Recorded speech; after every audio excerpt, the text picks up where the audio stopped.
We are back with more of the space weather. Looking at 171 angstroms view here.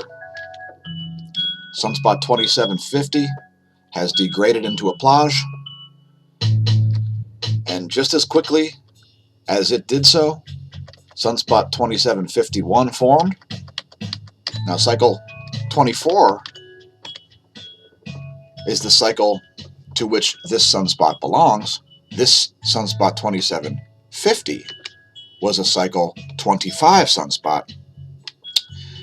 We expect Sunspot 2751 to degrade throughout the day today. In fact, it's almost already gone. Let me show you what I'm talking about. We're looking at the last 8 hours and 15 minutes of solar activity here. And here's the view from the intensitygram. And you can see the dark umbra are barely still visible. In fact, they might already be gone entirely. So expect Sunspot 2751 to be gone throughout the day today. But Sunspot 2750 is good news. If you're wondering about what music we're listening to, it's You, Me, Us. Original music by me in 2009. And if you'd like to check out soundclick.com/goldencatproductions. Links are in the description below the video.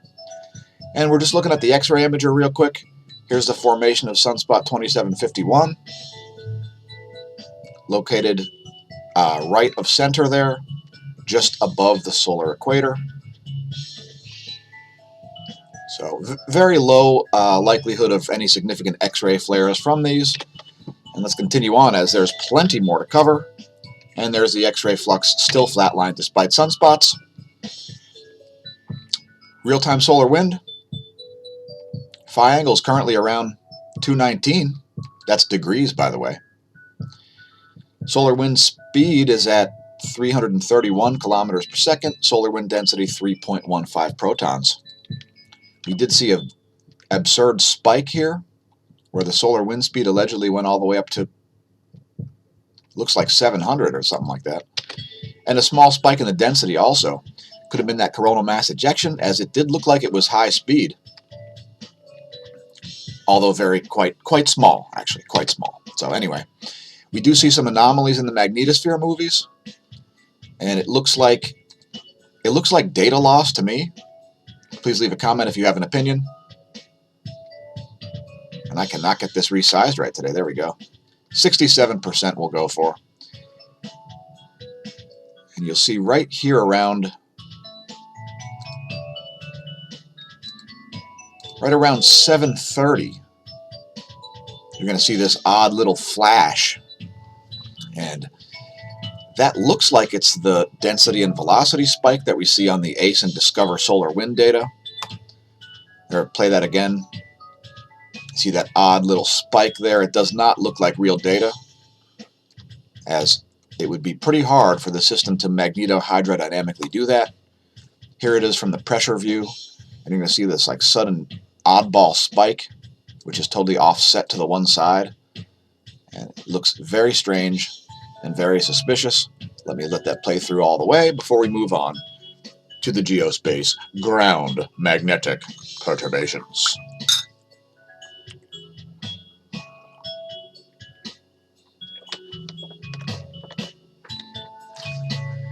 And there you see that oddball spike there. It does coincide with a similar time to when we see that uptick in the solar wind density and speed.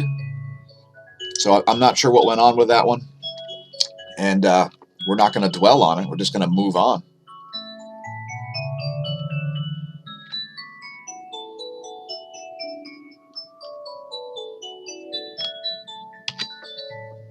And here are the ground magnetic perturbations. We do see an anomaly there at the same time on this, as the space weather modeling framework is involved in the creation of both of these models. There you see that little geoelectric spike there going on. Again, maybe 7:35 or so. And let's move on to some more interesting stuff, as there's a lot of stuff to cover once again. All kinds of interesting news stories. And we'll even get to talk about our pals at Google. 10.7 centimeter radial flux, still at 71. which is a lot better than 64, which is the lowest point we've seen in the past several months. Again, now it's 71, which is on or above this orange line that we drew in at the 70 point to show you kind of where a solar minimum versus an extreme solar minimum is in terms of radial flux. Excuse me. And here's the GOES magnetometer. Looking pretty smooth here. Kind of surprising, but here's what's going on from the top view ecliptic plane field plot. And this is the GONG2 data. We've got links in the description to all of these pages if you want to go check them out yourself. Don't take our word for it when it comes to the rewriting of things like cosmology and astrophysics. Do your own research. All the real scientists out there, we try to disprove our own theories before we present them to anybody. Anyway, there's the GONG2 data. We look like we're solidly in the South Pole-oriented portion of the current sheet here, which is shown in red. Although there is a bit of a tug going on there. Without any new magnetic activity happening, it should stay smooth. We finally came up off of the KP0, as there was more than a full day at KP0. Current status is KP of 1. We're not going to cover cosmic rays today, although if you'd like to see the rundown, watch yesterday's video. youtube.com/smAshomash/videos. Excuse me. GOES electron flux is looking at a pretty normal level here. Nothing to write home about there. Relativistic electrons are a little bit on the high side. Not too exciting there. Ionosphere is looking a little bit anomalous on both the sun-facing side and the nighttime side. We see a little anomalous spike up here in Central Asia. And this is 6 hours of data courtesy of the Government of Australia Bureau of Meteorology.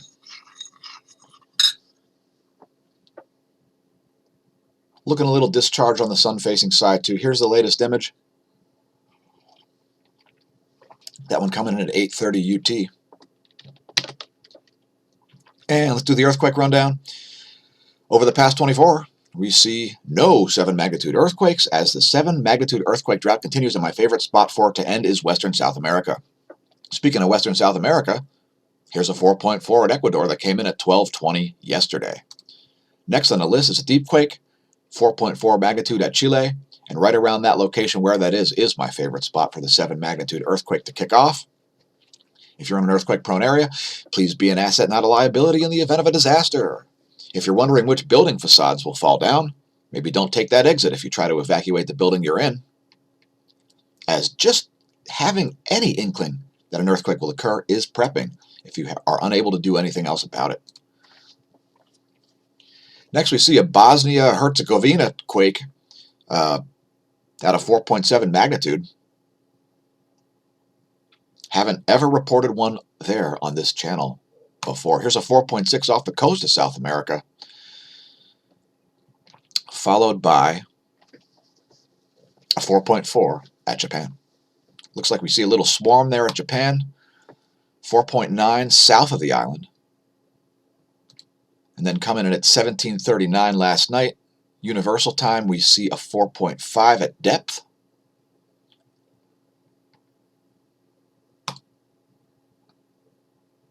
And not even 1 minute later, we see a 4.5 at Nicaragua. Largest quake of the past 24 appears to be at Viscoy Island, actually 125 kilometers north-northeast of it, at the South Sandwich Islands. And there's the location of that. Pretty uninhabited portion of the planet, I think. Next, we see a 4.4 at Taiwan. Shout out David Dubine. Did you feel that quake? We're not zooming in on it. Here's a 4.1 at Chile at depth. Here's a 4.4 at Indonesia. That one's at depth too, 170 kilometers. Here's a 4.9 at the Northern Mariana Islands. 4.7 at East Timor. That one's at depth, 170 kilometers. A 4.6 at Japan. A 4.9 at Japan. Again, a little uptick there. And Japan probably shrugs those quakes off as their buildings are quite well built for earthquakes. 4.9 at the Philippines is next. This one coming in at 3:54 UT. 4.1 in Turkey, followed by a 4.7 in Japan, that one coming in at 502. And last on the list, this one just coming in while we did show prep, 5.2 at Chile. I would not come off of alert if I was located there. Here's the pressure maps on windy.com, who also has a great mobile app, by the way. It's free, and it's epic. There's where the pressure cells are. Here's where they'll be approximately 24 hours from when we made this video, and it's 3:43. Do you know where your pressure cells are? Next volcano rundown. Shivaluch has, we see an uptick in general here, an uptick in volcanoes, folks. Shivaluch has upticked, exploding, producing a 31,000 foot ash plume, getting pretty close to the stratospheric layer, especially wintertime in the northern hemisphere, right? Abiko, 10,000 foot ash plume there. Mount Aso, possible activity. Sakurajima, 7,000 foot ash plume there. Sanjiang Api exploding, 9,000 foot plume there. Dakono, continuously exploding and emitting volcanic ash and producing a 6,000 foot plume. Popocatépetl upticked, exploded, produced a 29,000 foot ash plume. That's 29,000 feet. Revenador, exploding, 19,000 foot ash plume there. Sabancaya, who knows. Copahu, exploding, 11,000 foot ash plume there. And Nevados de Chilean, still on the list, still exploding, still producing a 15,000 foot ash plume. Here's where stuff's located in the solar system.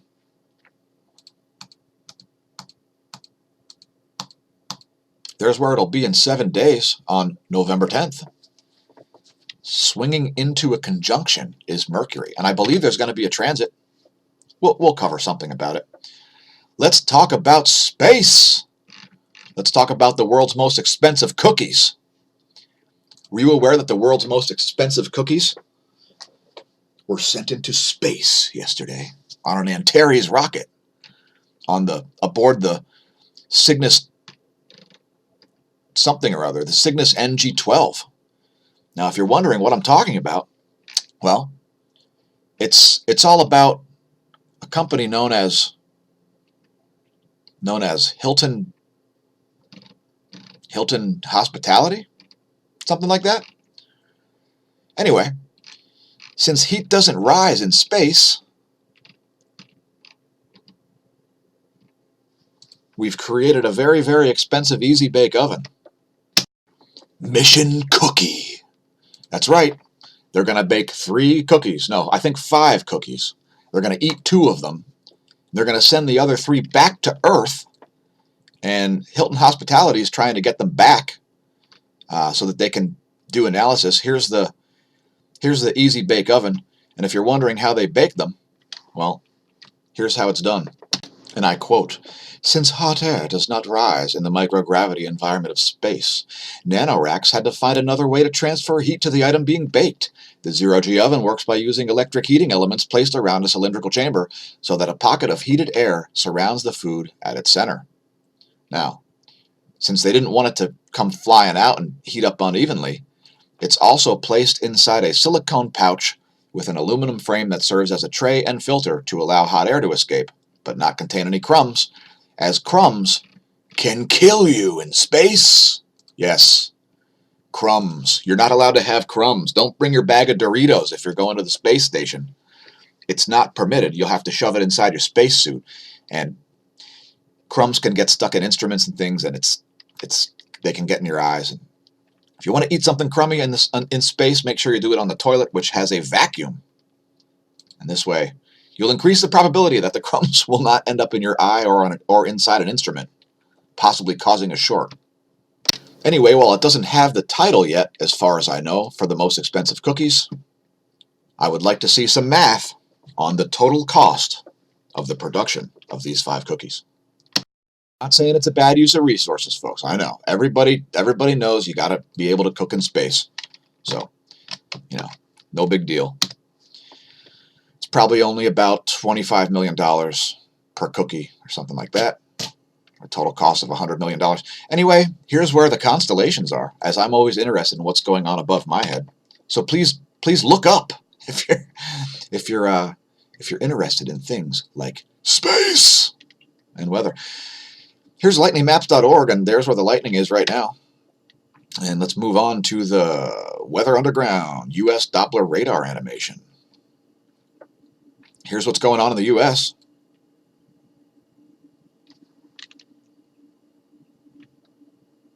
And before I move on to the water vapor map, here's the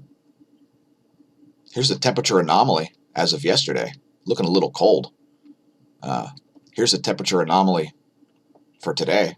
It's looking a little cold. And then here's tomorrow, where it's looking a little cold, especially where I am in eastern Pennsylvania. And here's November 5th, where it's looking a little cold. And here's November 6th, where it's looking a little cold.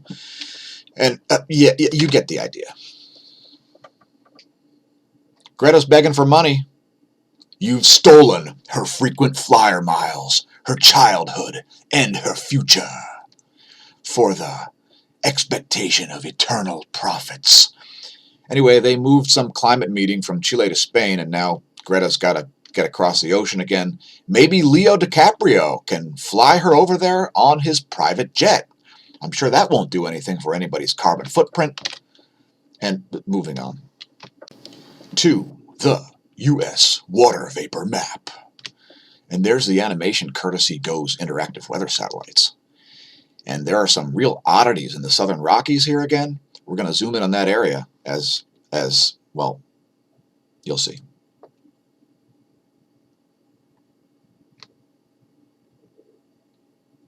Check out the oddball convergence zone there.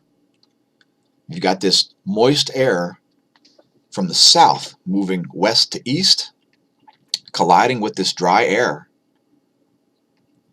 as well as this cold air coming down from the south, cold wet air actually, coming from the north rather.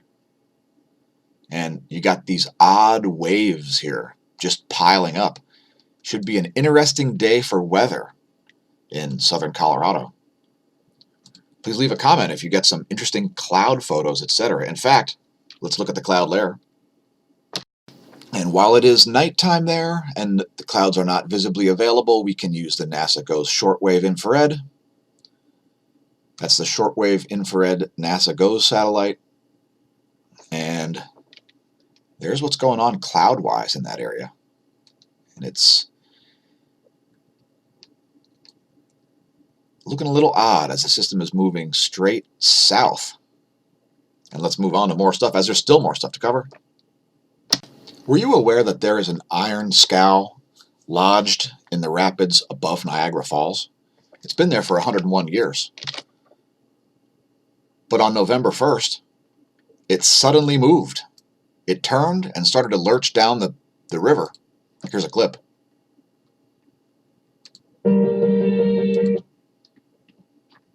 Anyway, it did not go over the falls, if you're wondering, and I'm sure you are. It did not go over the falls, but it could. So it's been there for a long time. We've left links to all of these articles there. Could be some interesting footage of a giant iron scow going over Niagara Falls. And hey, viewers, please don't go over Niagara Falls in a barrel, as we need the views. Here's the eastern jet streams. We like to center this on India to look at that half of the planet. And here's the western jet streams.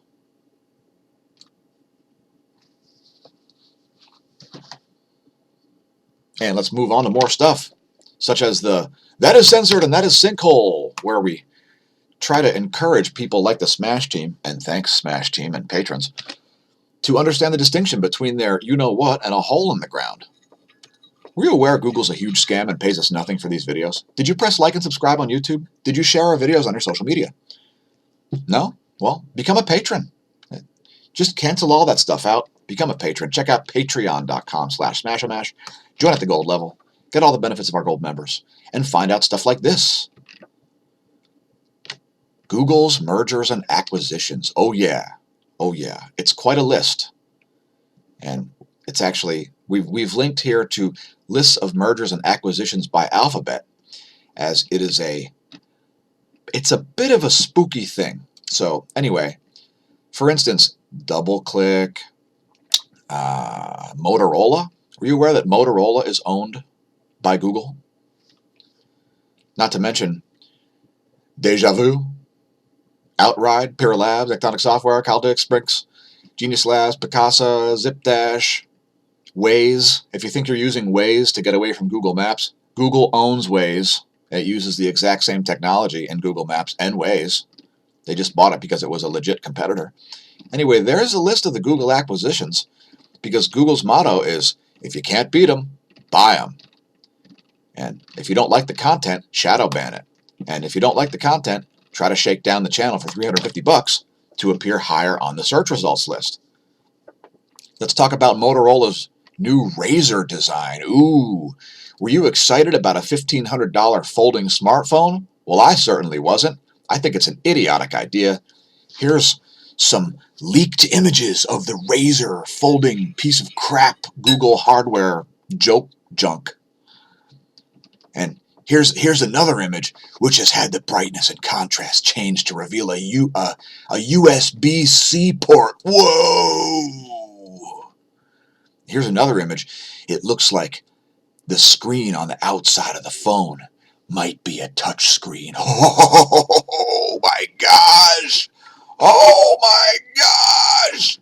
It's so exciting. Boy, oh boy, is that an ugly disaster. And we're not sure if the aspect ratio is going to be 22:9 or 23:9 or 18:9 or 19:9, and we certainly don't care. But we've linked to the article anyway. It's been rumored to be starting at around $1,500. So if you'd like some Google Junkware hardware for them, I know everybody loves the Google Junkware software since it barely functions in any capacity. You know, if you remember back in the 80s, 90s, and even the early 2000s, it was impossible to find a glitch or a bug or an error in a piece of software unless you're like some kind of expert at searching for Easter eggs. Nowadays, it's impossible to find a piece of software that lacks bugs, glitches, and errors. Anyway, like us on YouTube. And we're also on BitChute, by the way. If you ever see our video not come out in the morning, it's probably because we got banned or something or had our entire channel deleted from YouTube. Cheers! Now, you want to talk about how creepy Google is? Well, they've decided to acquire Fitbit for $2.1 billion. Now, if you thought it was a major hiccup for Google to miss its third quarter earnings expectations by $1.7 billion, didn't even hurt their stock price, by the way, folks. And this acquisition didn't help their stock price, but it helped Fitbit's stock price. Now, they purchased the fitness tracker company. They purchased it for a stock deal. Let me see what it was. Fitbit was offered $7.35 per share in cash, which is 19% over the stock's closing price on Thursday, and that caused Fitbit's shares to go up more than 40%. So if this deal is already complete, Google has already made money without even operating Fitbit, just simply on the stock price move. So, yeah, Google. And why do they want Fitbit? Because they want to track stuff like your heart rate, your exercise habits, your sleeping habits, your bathroom habits, and everything else that you do. And by the way, it's going to get even creepier because Google Health is finally opening up about its plans. And they're all about search. Check out this creepy guy, Dr. David Feinberg from Geisinger Health. He's the new director or whatever he's called. He's heading up Google's health division. Let's talk about how creepy this is. Imagine a search bar on top of your EHR, electronic health record, that needs no training. Wouldn't that be great? Now, all electronic health records, and I know this because I used to actually work in a medical records department, the whole point of having a medical records database is being able to search it. What does Google want to do? Google wants to be able to analyze the entire database and all of the data in the database. Now, are you familiar with HIPAA, HIPAA, the Health Insurance Portability and Privacy Act of 1996? You're aware of that? Because the simple way that Google's describing that this is going to be designed to work violates HIPAA in all possible ways. Doctors could start typing into the search bar just as they do when they search for answers on Google, and the system would automatically start filling out responses and offering up information. In other words, it would need to search the entire database of medical records just when you start typing search parameters in. So think about that. Think about the ramifications of that. And personally, I would stay the hell away from any hospitals that are involving my medical records with Google. In fact, I would prefer to keep all my medical records only to myself, because it's well known that Google shares all kinds of information with all kinds of entities that you don't want them sharing your information with. So enjoy that. And since we didn't want to end the video on such a putrid note talking about such a putrid company, I brought up the colorized magnetogram for your viewing pleasure. And you can see Sunspot 2751. It has all the characteristics of a cycle 24 sunspot. You can see down here the plage that was associated with Sunspot 2750. And Sunspot 2751 is degrading. It could be gone by the time you're viewing this video, folks. But in any case, thanks for tuning in. Please press like and subscribe if you enjoy the content. Check us out on Patreon. Consider supporting the channel and increase the probability that these videos will continue to exist in the future as the channel grows. We're brand new. And we are increasing the sophistication of our operation just a bit. What do you think of the new background? Please leave a comment. Remember, when you're staring at the sun, folks, don't drink it if you drink. Stare at the sun anyway. Just don't drive. And since it'll never be now again, welcome to the Neo-Renaissance. May the solar wind be at your back, and that atherosclerosis, which is, by the way, the leading cause of cardiovascular disease, may that atherosclerosis be absent from your veins.